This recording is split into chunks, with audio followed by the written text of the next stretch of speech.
There is a revolving door. I don't know how far that can spread, you know. I know that it's always got to be comfortable. A group can only work when it feels really comfortable. If it means change to get the comfort factor back, then there has to be change. But it's been really thrilling to see us move forward over the last few years and make a serious commitment to the future.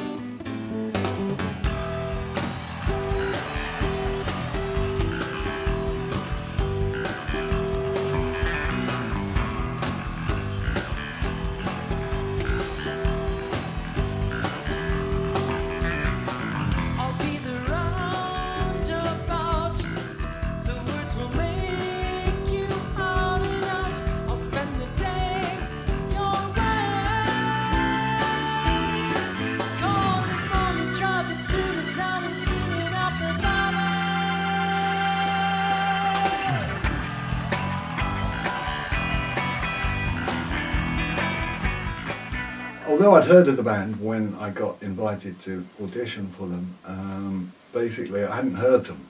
I heard about them. So I had a rough idea this band was something, you know, there was something going on and I didn't know much about it. The guy said, you know, come on down and play. So my first introduction really was you know, face to face. And they played stuff and, you know, I got the rough idea of whatever song it was and we played a few songs together. It was a heads down experience, you know, so getting the gig was the first thing, and then finding out really the breadth of the music was very exciting. Of course, Chris and John were already writers, so they had some things going that, you know, I was joining. And yeah, I definitely encouraged them to think about a completely original album without any covers. And because Yours in No Disgrace was a on the table, it was we wanted to make it more than just a song. So obviously there was a lot of openings to throw in instrumental sections, like I did with the wah-wah guitar, the stops and things that I'd been playing in other incarnations, and I wanted to bring those in to Yes, because I you know, it was showing that I was going to be a contributor to that direction.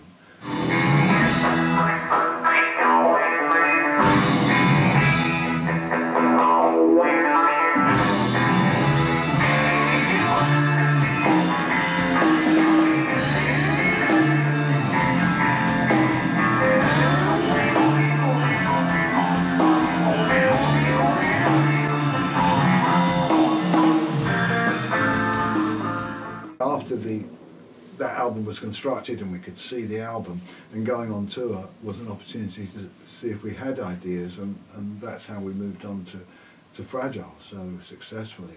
Was in fact John and I did work together and start writing, you know, songs like Roundabout. That was a really good development for me, because I felt this really was a band that I could give my 100% to.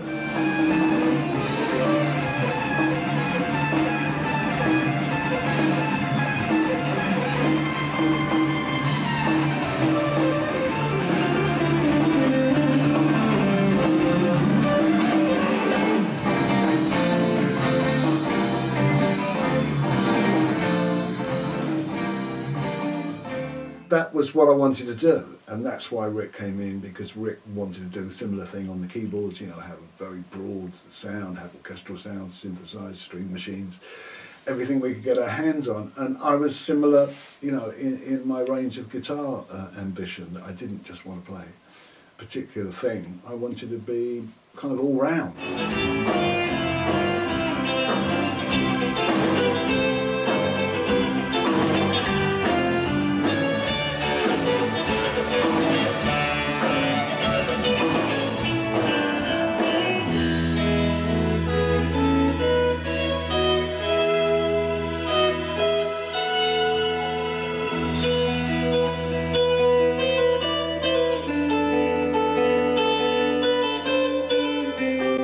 Quickly we got a following. I mean, Yes already had somewhat of a following. We were not overtly egotistical, but we were confident to an exuberant point, you know, that we were sure we were you know, able to entertain. There was these ingredients that we had that were so you know, individual. Bill brought that experimentation to it, and then guitar solos got stretched, you know, and then organ solos got stretched, you know. So I think the idea of having fun, and John was a great singer, Chris, you know, with his presence on stage and his you know, his performance, you know, it was a very good kind of, you know, a very good exciting time for us. We weren't fabricating this, we were excited.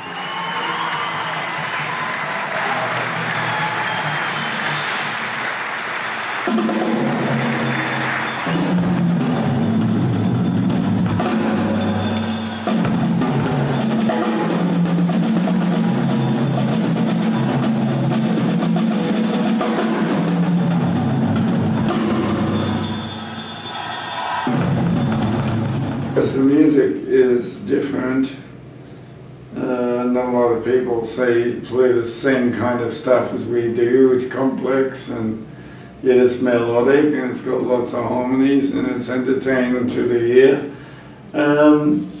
But it's not easy to listen to it.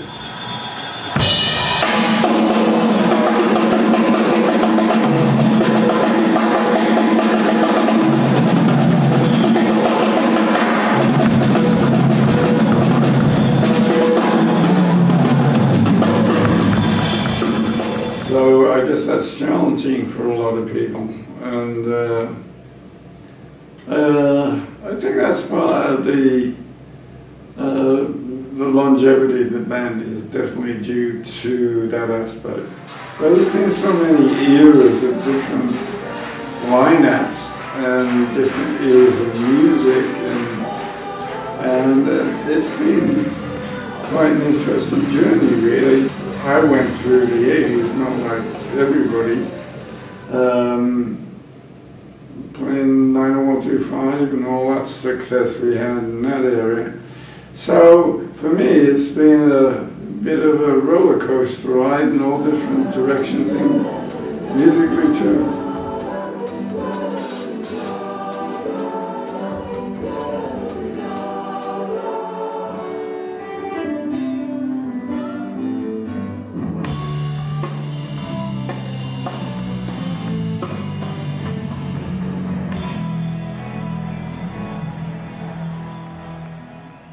Collaborating to write a whole album, you know, without John Anderson, you know, was a new challenge. Well, I mean, lo and behold, Trevor comes in after that concept, the Buggles meets Yes kind of thing, which to a lot of people made no sense, you know, and on the surface you would have said it makes no sense, but in fact, Chris Squire did have an instinctive ability to sometimes judge a situation and say, no, this guy's, have you heard the album? Because when Chris said to me, have you heard the album?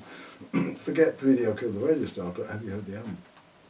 And when I did, I knew what he meant, you know, that these guys were really, really talented, and it was just what we needed. We needed something new and fresh to bring a whole thing, but also they love Yes, so that was a great opportunity. Trevor was very, very inventive on that album, and did most of the lyrics. So it was a tall order. Take it away, Steve. Time flies.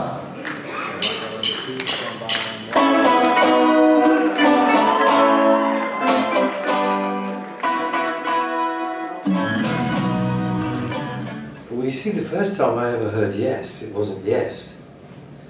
I was probably, how old would I have been? 21, 22 years old, which meant it would have been 72, 73, and we went to a local pub where bands used to play on a Friday night, and there was this band on, and they were called Tristram Shandy or something like that. So I'm hearing Seeing All Good People basically in this pub, and the girl I was with, I said, that's not their song, that's by a group called Yes.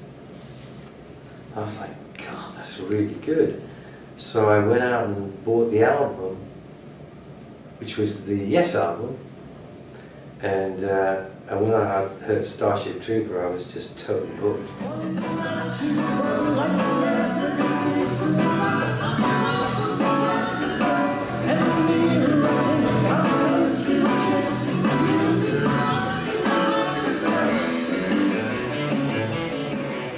met Chris and he invited me down at his place in Virginia Water.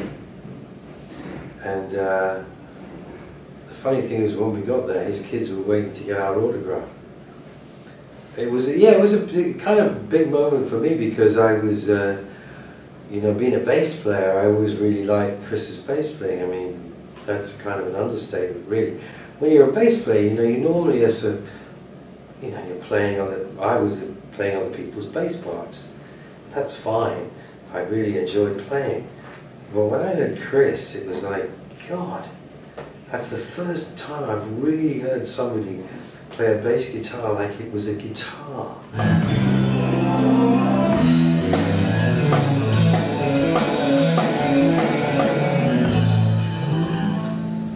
And so I guess all the way through the 70s I was kind of, you know, I bought all the albums, I used to listen to them going between, you know, driving to gigs late at night. And I just always loved Chris's playing. I was also a big fan of John because, you know, I don't have a soulful voice, and I never heard anybody like John before John, you know what I mean? And John kind of made me think, well, I can do that, you know, I can't sing like in the midnight hour, but I can sing like that a bit, you know, and so meeting him was a kind of a surreal experience. But back then, in 1980, Alan, Chris and Steve had close quarters in a rehearsal room. It was fearsome. I'd never heard anything like it.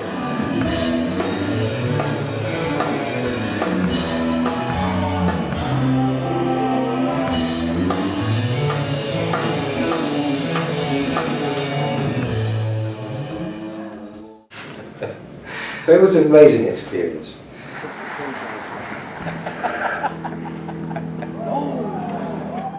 First time I heard jazz music was when I studied for my A-levels at school. So I must have been about 17, 18, and I got the vinyl of Time of the Word, and I thought it was one of the most incredible albums I've ever heard. I just kept playing it and playing it because you know, they obviously got the orchestral part of No Opportunity, and I thought, this is, you know, I can really get into this.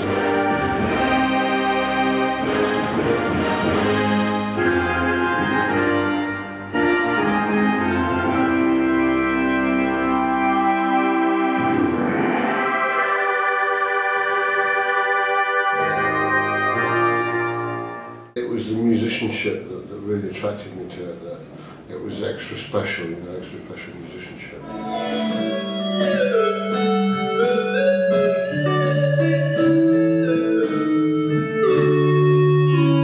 Well, it was quite an experience, and certainly working with Steve, Chris and Alan, because, you know, I'd never really worked with a band of that anything like that caliber before, and so these were guys who were, you know, legends in their own craft. For Trevor and I, it seemed quite a natural progression, you know, because we were a vocalist and a keyboard player, and we just kind of morphed into them, and it was an amazing time for me because it's something that I always wanted to do, and to get into a band like Yes was really a dream come true. Because basically, Chris and I had a strangest relationship. We never spent enough time in a room with just the two of us, you know, which was the only real way we could have been more creative in the writing sense together. But we worked terrifically well together in the group, you know, and took each other's ideas and developed them. But as far as writing songs, you know, that wasn't something we did a great deal of together. But it's been really thrilling to see us move forward over the last few years with Billy, since Billy, and make a serious commitment to the future.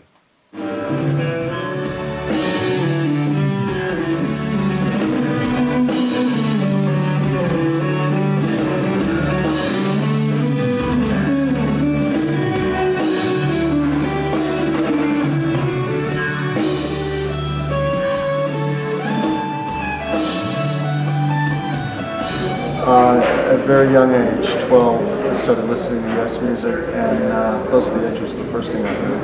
And I didn't like it at first. And then about a week or two later, I had to hear it again.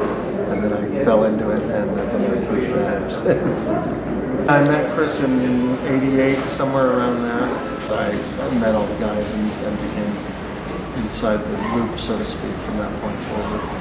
Playing live with the guys is the most fun. I love recording and engineering and playing and writing and all that stuff, but being on stage with the band is an incredibly unique experience. I think I'm one of the only guys who's played with Yes in different variations and lineups. You know, I played with the 9125 version, what they call the classic version, and without Rick there, but still nevertheless the classic version. So it's been incredibly exciting, but live is what I like the most.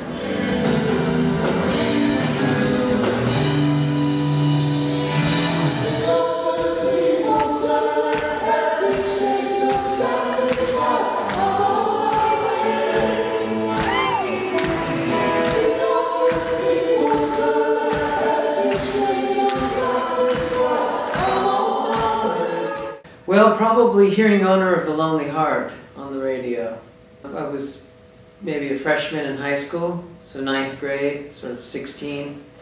Me and my good buddy Taylor Hawkins, the drummer of the Foo Fighters, we grew up together. So that was one of our favorite songs at the time. I then went back and discovered all the 70s period and took it all in and became a broader fan at that point. You could always feel that common denominator, the pulse of the rhythm section. But yeah, the guitar work completely different. And then of course, John's signature voice on top of it, and the harmony structures of the vocals were very much in that same spirit. It's such a blessing. I still have to pinch myself and say, is this really happening? It's such an honor to get to work with these, luminaries, these amazing master craftsmen of their art. Heroes of mine growing up, and I'm just a few feet away from Steve, for example, on stage, just watching him play, and it's just such a privilege.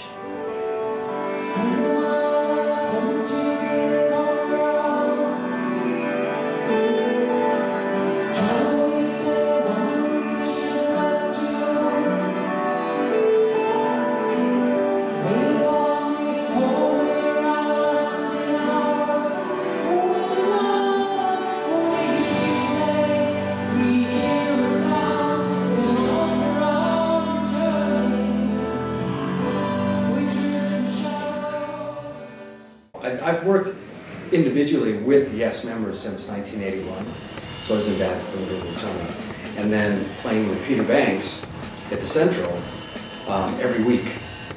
So all this was happening in Los Angeles, and then eventually started working with Billy Sherwood, to which we did many projects with Chris, and then Circa.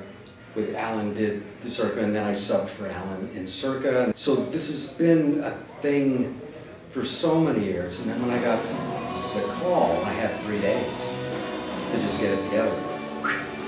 Off to Pennsylvania, and then rehearsed for about 7 to 8 days or so, and then off on the 2016 summer tour.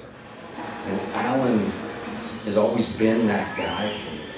So the momentum, the feel, the swing that's in the groove and everything has always felt very natural to me. So this has been just, a complete hand-in-glove pleasure.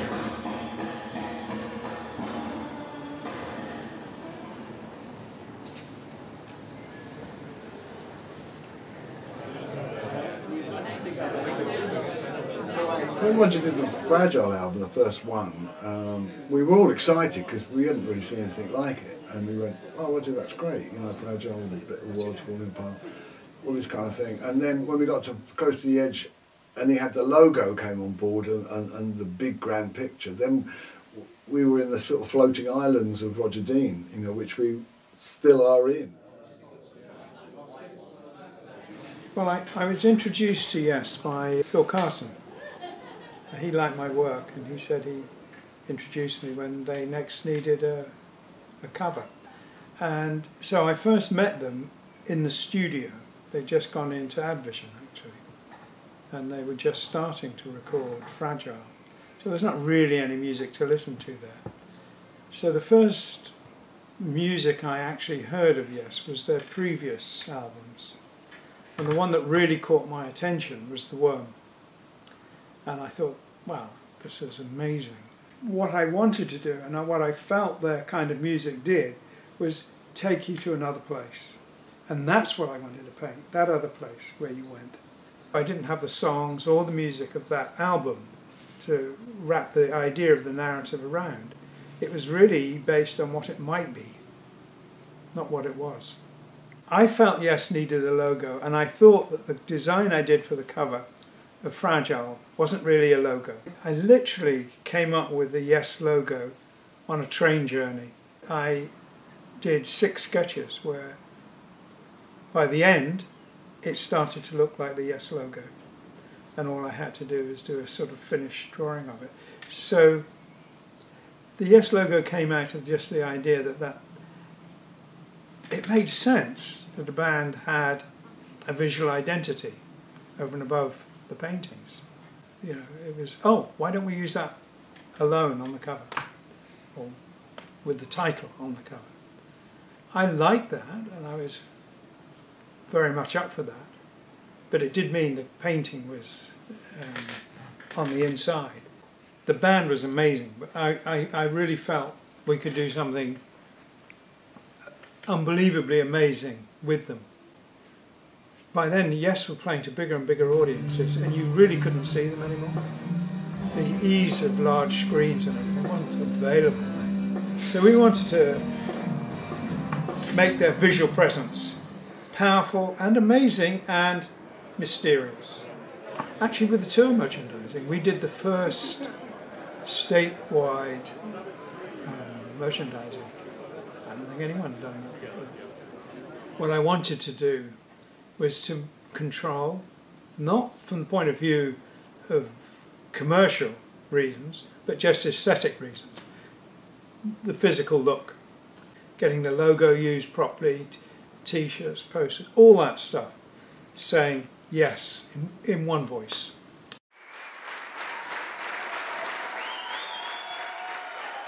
One way I like to think about Yes fans is that in fact their ears just happened to have been in a particular place when they heard Yes. They heard something and they went, oh, who's this? You know, kind of stuff. And I think that they're the people who've stayed with us the long term. They enjoyed the collaboration that always existed in Yes music. And I think that's what Yes fans hear.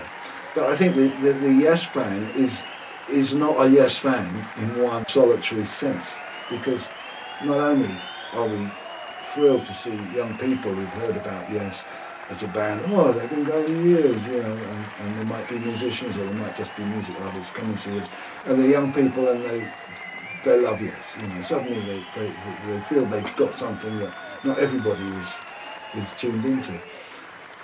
The long-term fans who have been with us and they keep coming back and they've got all the albums and the solo albums and all that, it's beautiful. You know, you can't imagine how beautiful, you know, this is for us.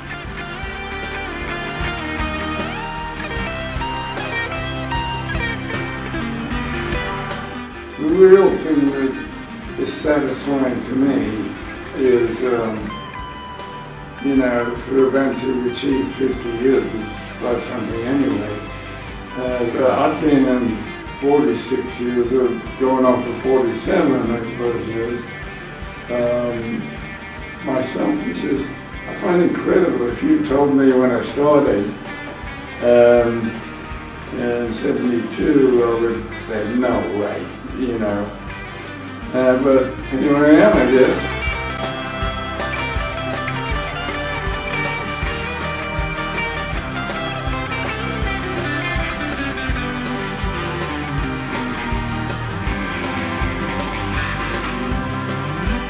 Yeah, it doesn't surprise me at all because it's never stood still. You know, Yes is one of those bands that never rested on its laurels. It's always continued to challenge itself, always continued to come up with new music, to have gone through all the different chapters and all the musicians that were associated with it.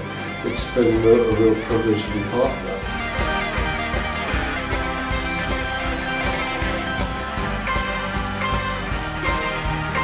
You know, we stand at the 50-year mark now, which obviously is a culmination of all that's happened since. But it's also a confirmation that, you know, if something can thrive for 50 years, why not 100 years? Oh my goodness gracious. I don't know. We'll have to see. At that point, I'm sure there'll be AI robots playing all this stuff or something. Better than all of us can.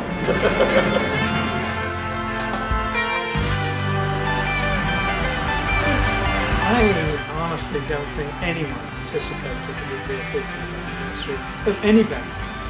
The music will outlast the band.